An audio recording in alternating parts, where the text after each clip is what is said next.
Hello everyone, welcome back in the second part of the series.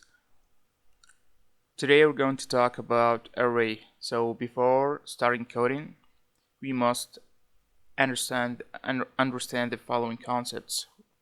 The first one is array. Array is a container where you can put items of the same type in it. For example, we can have an array that contains programming languages list as follow. C and C++, Python, Java, PHP, and so on. Just keep in mind that all elements inside the array are indexed, and it starts from 0, as you just can see in the table. By the way, there are two types of arrays as follows: array and ArrayList. So the first one is array. It has a fixed size. That means whenever you initialize it, you cannot increase the number of elements inside it. I mean the size of it. So we can think of this array as an airplane. There is a limited number of seats. The second part is the ArrayList, which is more flexible, and the size of it can be increased even after initialize it, and you can think of it as a train. You can add cars whenever there are a need for it. So now we're going to jump to the next concept, which is called if condition. It's used in programming to make sure the users meet the websites or application requirements. For example, some content on YouTube will be allowed for users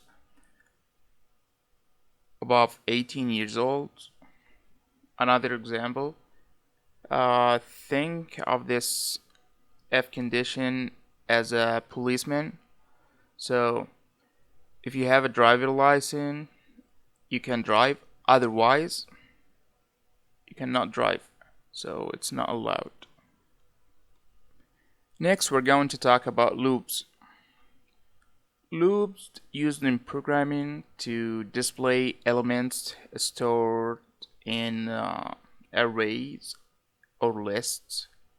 For example, let's say that we have this array that contains a list of cars, for example Ford, Toyota, Honda, whatever, and you want to either display them from top to bottom or vice versa by using the loop. Also, we can use if condition with the loops as follow.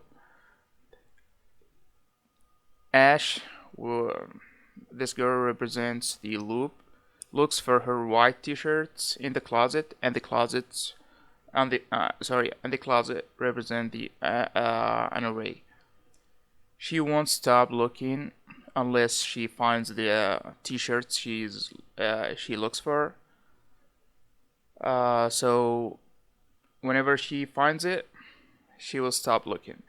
That's exactly how loops works with the if condition. There are different types of loops. We will explain them later. Also, there are too many concepts that are never mentioned in this video. I will explain them later because I don't want to get you guys bored of this theoretical part. In the next video, we will start writing code in PHP. So, at the end, please don't forget to subscribe, give a like, and share the video. See you in the next video.